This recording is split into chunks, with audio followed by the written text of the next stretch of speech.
Well,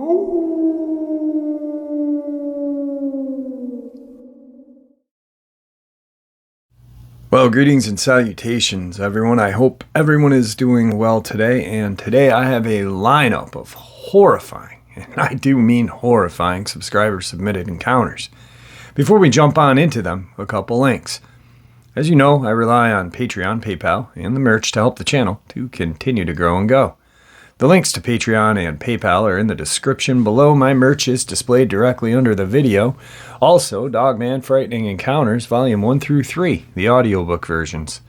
They were written and researched by Tom Lyons, narrated and produced by me, Jeff Nadolny. Those audiobooks are available on Audible, Amazon, and iTunes, the links to which are also in the description as well. And finally, last but definitely not least, if you'd really like to help support this channel to continue to grow and go, simply subscribe, click that like button, and please leave a comment. All of those things, they definitely help, and they definitely matter.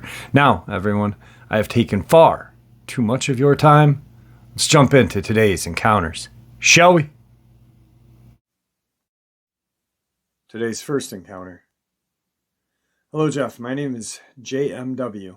I've had a couple of encounters that I'd like to share with you. You can narrate them on your channel if you choose to. First encounter was in 2002. So, I've been thinking about writing this out for some time now. I am no writer, but the story goes like this. Also, keep in mind that I'm going to see how a more condensed version is first and go from there. 2002, 2 weeks before Christmas, I was having trouble sleeping. So, I decided to go coyote hunting by myself. No one knew I had even left. It was about 11:30 at night. No cell phones of any kind. Definitely a bad idea. I start my trek, as always, down a well-used trail until reaching a steep section covered in multi-flora rose bushes.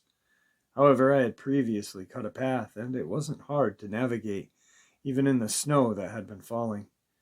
I continued down the hill until reaching a large ravine that sits not far from my house. Moving to my left, I went about another 100 yards or so to where this all plays out, and you can cross a shallow stream. I crossed the stream and proceed up a long, snow-covered hillside trail. Getting to the top, I went into action, setting up all of my gear and finding a spot with a good backrest and nice firing lanes. My back rested against a large pile of crush and run. My shotgun leveled across my knees. I sat there, getting colder and colder and more snow covered by the minute. So after 45 minutes to an hour, I decided to quit and pack everything up. This is when things get scary. I grabbed my red filtered 1,000,000 candle power field spotlight. When I turned it on, luck was on my side and I saw it around 10 feet away. Nose to the ground in my direction on all fours, the light coming on didn't even startle or faze this creature. It's like it knew right where I was and knew the light would be on at any second. It then took a step toward me, lifted up onto two legs.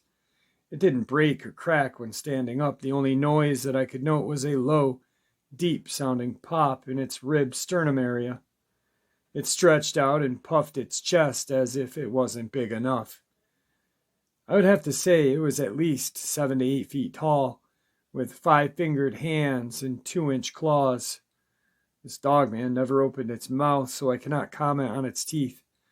It took a step toward me, and having my shotgun already leveled, I fired a shot that hit it right in its mid-upper portion of its ribs.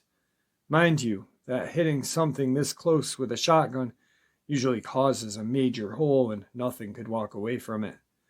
The shot let loose a mist of blood in the red-tinged light of the spotting lamp. It let out a loud yelp, then tucked its ears and ran to my right. It made it out of the light circle in 2 strides. I fired 2 more times at it, but it was much too quick and I missed. I got up and started walking in the direction it ran, forgetting momentarily to reload my shotgun. I walked for about 10 feet and found a large pool of blood, then walked a few feet more and found less blood.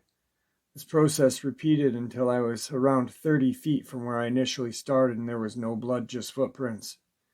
It's as if this thing could regenerate or something to heal itself of such a massive wound so quickly.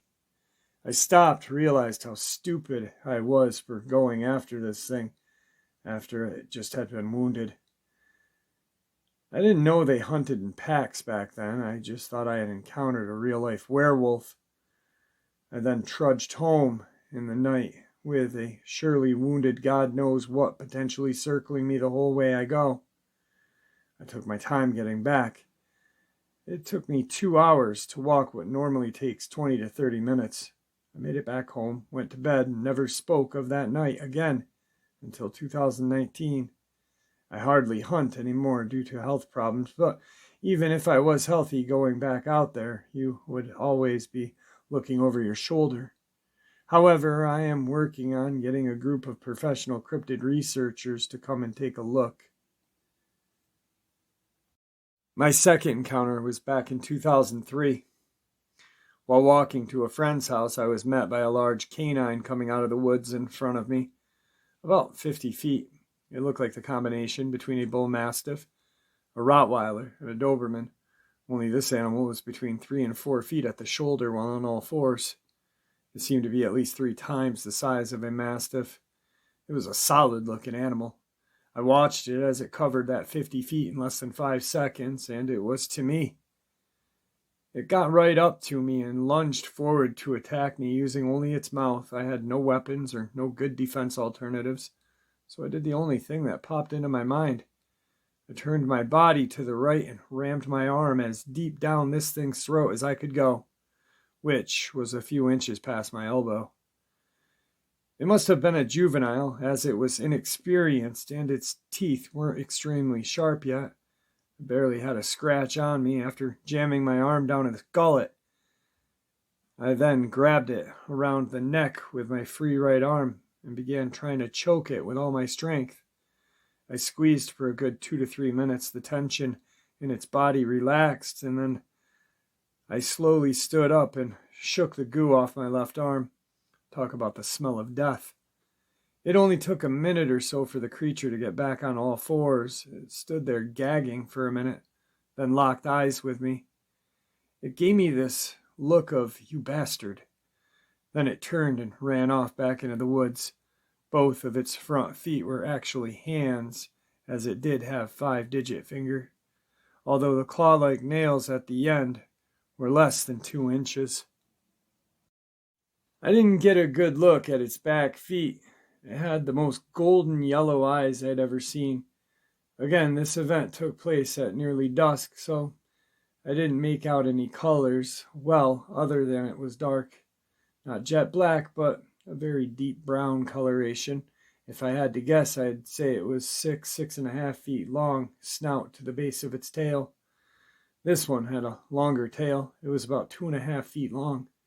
Also, it felt like it weighed 200 pounds. It was probably heavier than that, but I once again was lucky and was pretty strong in my younger days and was able to stalemate its attack. I've not shared this story with very many at all. All I ask is that we keep it in this group until I decide that I want to share it. People have a tendency to think you're crazy when you tell them you defeated a werewolf in hand-to-hand combat. It appears that there may be living, breeding population of them in this spot, and I am intending to find out this summer. Today's second subscriber submission.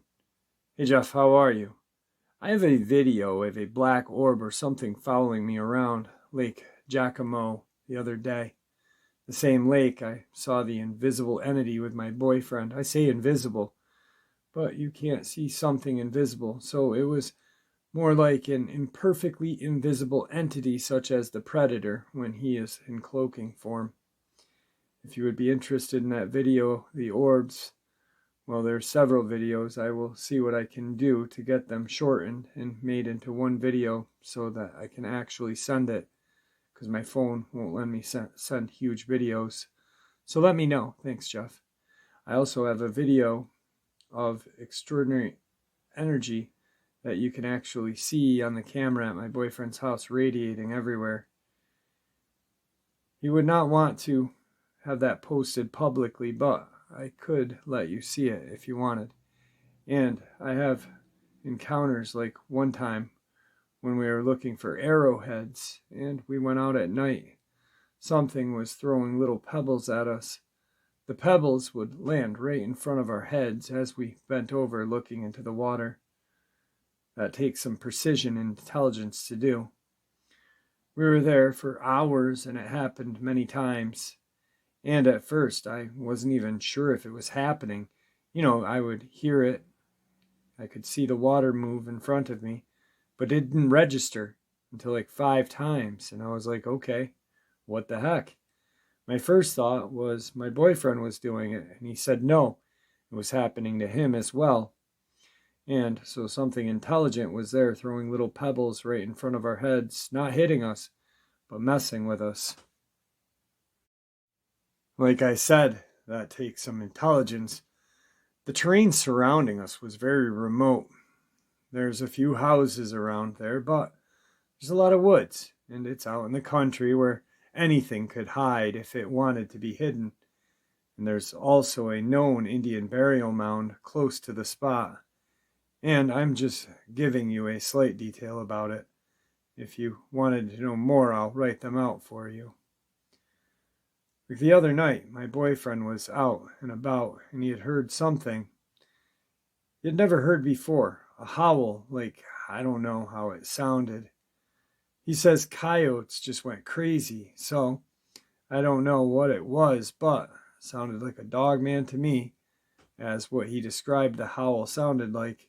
Another time he saw something in the little patch of woods at night in the middle of this town.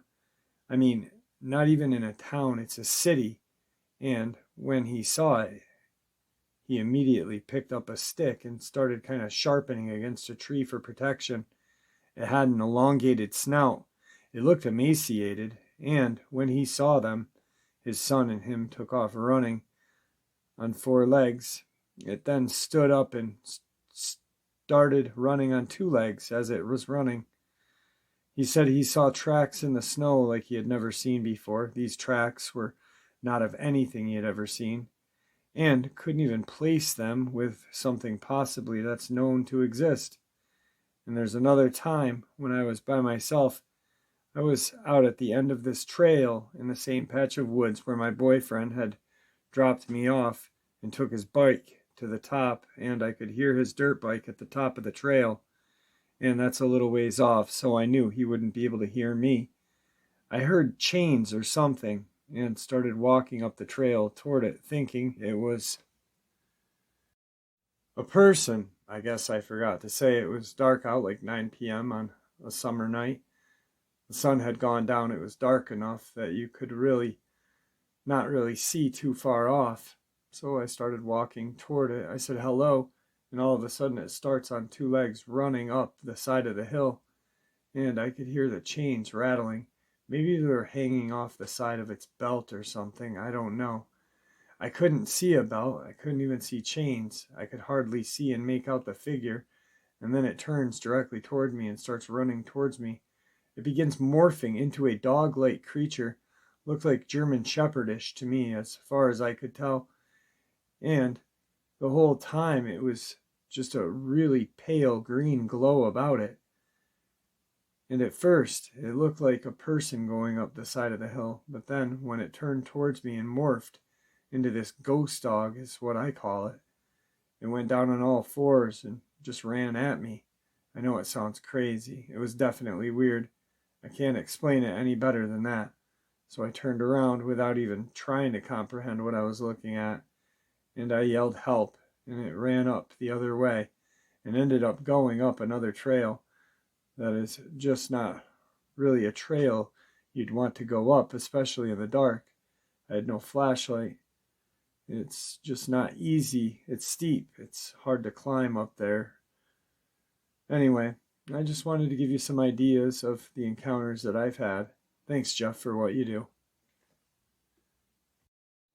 Today's 3rd subscriber submission. Jeff, Thank you for taking your time out to read my email. It was the summer of 2006, the 4th of July. I was driving down an old highway that had cornfields on each side. I was heading to pick up my little sister and her boyfriend at the time. They both were not at their job, and their boss said they would be back in 30 minutes, so I figured I'd just head home and wait for her phone call. It was now 12:01 and I had just crossed the bridge. It was about less than a mile from the turnoff to the old dirt road that I needed to head to my house. The road is now paved, for it's in city limits. I looked over to the cornfield on my right, for I had an odd feeling something was not right. Also, I wasn't the only person on the highway either. There was traffic on the oncoming lane. When I looked over to the cornfield on my right, I saw this strange dog coming out of it, and it ran across the single-lane highway. I saw eyeshine still on the right shoulder of the highway. When it came up on it, my headlights and the other car's headlights lit the area, and I saw what looked like a hyena. I looked into the cornfield and saw another one, but the thing had the face of a man, like if it was shifting into a creature, like the two he was following. But I locked eyes with both of those hyenas.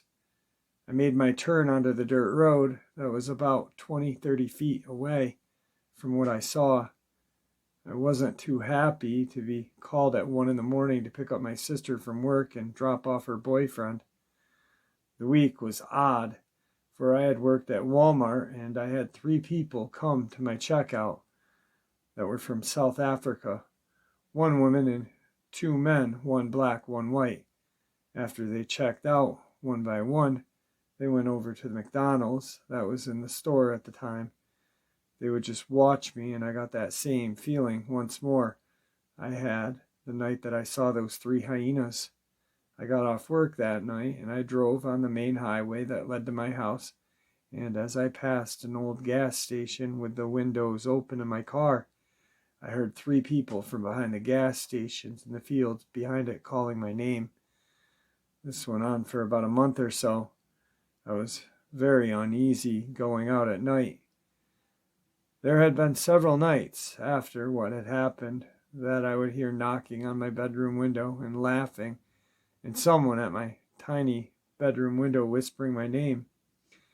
But it would only be on nights my little sister would stay the night at her boyfriend's, for it mainly happened when I was alone, like they planned it as if I told someone. They would think I was crazy. After that summer, I hadn't seen them or heard them again, but I still get an uneasy feeling every few years during a summer night. Part of me wants to see them again, but part of me does not. I am worried I wouldn't walk away from it this time. Thank you, Jeff, for all you do. Today's 4th subscriber submission. Hey, Jeff, how are you? I'm scheduled to retire in 6 months, but I took a leave of absence shortly after my encounter, which will postpone my retirement. I've heard stories and have gotten calls for a year, and I chalked it up to misidentification or a Sasquatch, which I've seen plenty in my career. My encounter happens as I was responding to a call of who I knew the residence of the caller, which I cannot disclose, due to a tragic mauling that happened years ago, which my supervisor at the time told me is one of the worst crime scenes he had ever seen. So the call was a couple of guys stalked by a couple large coyotes as they were trying to finish loading their truck for a customer for their move. I reached the property off of Old Taylor Road. It was 8 p.m., relatively getting dark. I had all my lights on, so the area was lit up well.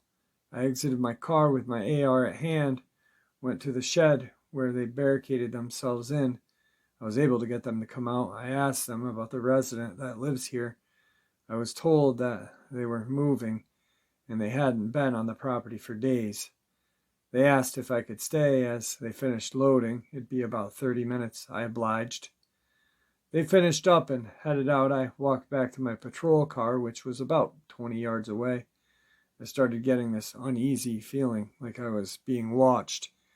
I got into my patrol car and started my report. As I was doing that, I heard a guttural growl and looked up to see a werewolf that looked like the Van Helsing one standing 15 feet in front of my car. I put my car in reverse and I was about to proceed. There was one in the rear. They had me boxed in and slowly approached my vehicle. My AR was less than a foot away, but was already secured, so it would have taken me a few seconds to unhinge it, and I felt it wouldn't be enough time before they were on top of me. As it got a foot from me, I turned my siren on, and the PA, which caused this screeching noise. It put its raccoon-like hands to cover its ears and leapt off into the brush. I took off to the main road with the emergency lights and speeding all the way back. I always thought that the victims were not seeing what they said, convincing them that it was something else to everyone. I am truly sorry that I did that. And I am truly sorry for all who have gone through this too. Today's 5th subscriber submission. Jeff, how are you? I've got a couple of things I'd like to share with you. I had just come home going to my RV out on the ranch after midnight as I babysat my grandkids 3 nights a week for my waitress daughter who got home late those nights. Ranches have gates. Got out, swung the huge gate open, hooked it to stay, got back in, drove through, got out, went and closed it. 13-foot gate. Got back in the car, started slowly rolling uneven dirt area, riding the brakes which lit up behind my car brightly. Glanced in my side driver mirror to see a dark, shaggy, and at least 7-foot tall werewolf-looking creature standing in the vegetable garden that was next to the gate I'd come through. It was about 13 feet from where I had just did the gate. It was standing sideways as I viewed it, shoulders rolled lanky forward, but standing on 2 legs just like a human being.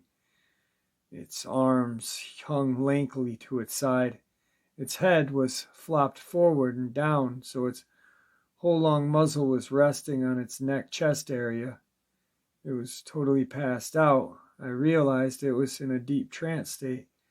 I know for a fact that the beings with UFOs put that being there, knowing I'd be getting home late and had to get out and do the gate. They put it there on purpose. They have to transport cargo holds, just like we do on Earth in their ships, by which they transport and drop off creatures on our land waterways, even the flying cryptids, all of it. They're doing it all. This whole mess with monsters on Earth is them doing it in their ships, UFOs. They landed a saucer on the next ranch over, and I saw it another night, late, coming home when taking care of my grandkids while my daughter was at work. It was blindingly bright, flashing strobe lights of different colors, and it was actually on the ground, way the hell out in the neighbor's ranch pasture. Anyway, so the werewolf had a spiky mohawk of very stiff-looking hair sticking straight up and out from the top back head area down to its shoulders like a wild boar hair looking. I think it was a mane, but it stood up and out because its head was flopped forward and a long-ass snout resting on its upper chest. The body, totally steroided out to the max, made Mr. Universe look like a little twerp. I was terrified. It was about 10 feet behind my car as I looked in my side mirror, and was all lit up because my brake lights are bright, and I was riding them, rolling about 2 or 3 miles an hour, staring into my side mirror. The being was in deep trance state, and I was unbelievably locked into my mirror. I couldn't seem to feel time, space, or anything. It was like time stood still, and I was in absolute horror because I thought I was going to die that night. They were going to wake it up, do something. I snapped out of it and gunned the gas pedal, hauled ass 50 feet, and around to the back of the barn where my RV is parked 2 feet from my RV door, jumped out, got inside, started frantically locking the door, checking the window locks. Sure, curtain cracks couldn't be looked through from the outside, sat down on my bed and felt relief till I thought, hey, wait a minute, why am I feeling safe? It's 50 feet away from where I'm sitting, and it's probably still over there standing there. So I sat up most of the night, tired as hell. I work a lot of days cleaning plus babysitting 3 nights a week, and that's a 30-mile round trip through the California mountains each time. But I was terrified. I sat there waiting to die because I really thought they were going to come and kill me. It could have peeled my RV door right off and flung it over its shoulder like a corn chip, snout looking very long, maybe over a foot. Had to weigh a hell of a lot. I'm thinking 500 to 600 pounds. If I had to guess, God, I'm feeling scared just thinking about it. They dropped them off here. And a few other things. Once standing over next to the big pond, maybe 60 feet from the gate I have to go through. Had been a babysitting again after midnight again. Got through the gate and started going slow into the ranch, bumpy dirt area toward my RV. I looked over toward the pond 60 feet from me to see there standing a 2 feet werewolf on the trail next to the pond, staring at me. Never moved. At 2 or 3 miles an hour rolling, I stared back in terror into those golden eyes, like buckwheat shaped, which is like a triangle with a fat wide end at the temple and the point of the triangle going in to meet the bridge of the snout. Not eyes like a cat at night in the headlights, not at all. They were very solidly defined in deep correlation, though not translucent. Just deep, strong, glowing color, gold, amber, yellow tone, yellow, the most prominent hue though. Not glowing like light bulbs though, and yet not like nocturnal earth creatures either. You know what, they're like owl eyes. Just remembered the times I've seen owls at night, that deep yellowish golden color with the tiniest hue of amber in them. And the same exact intenseness. When you shine a flashlight on an owl at night, it's not the same eye-shine glow as a cat, deer, bobcat, or mountain lion, or raccoon. The werewolf's eyes are like owl eyes that way. They show up at night, except you don't have to shine any light at the werewolf being. Their eyes are like that without ambient light. Well, take care. Stay safe and watch over your kids every second. Even in the day in the yard, always check their windows, locks, and all window locks, doors too, before nightfall. Never skip it if you're sick, because those things have hands like us, opposable thumbs. And after reading others' nightmares experiences, I've learned that they climb trees like a champ, even if they're carrying a huge dead deer that they have killed 60 feet up a tree, where they often apparently like to be when eating. All I think all the time is, please, dear God, don't let them hurt my family. My 2 grandkids, 12 and 16, they dirt bike and ride in the woods. My daughter won't listen to me, thinks I'm reading too much into this crap or watching too many scary movies, as she puts it. She won't listen. I can't even describe how I feel about that. She lets him go out riding. My heart is broken over that. I'm horrified someday she'll call me and tell me that they went out and never returned. I love those 2 kids more than anything on this earth. They're the most important thing in my life, and I can't protect them.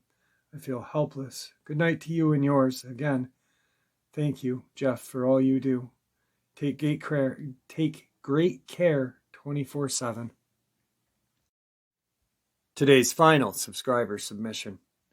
Hello, Jeff. I hope you are doing well today. I figured if I was to tell anybody about my past event, you would be one of the few people to believe me, though I don't know where to start. I guess I'll start with my trip up north when I visited an aunt of mine for a few weeks. Her house had room in the basement, so that was where I stayed.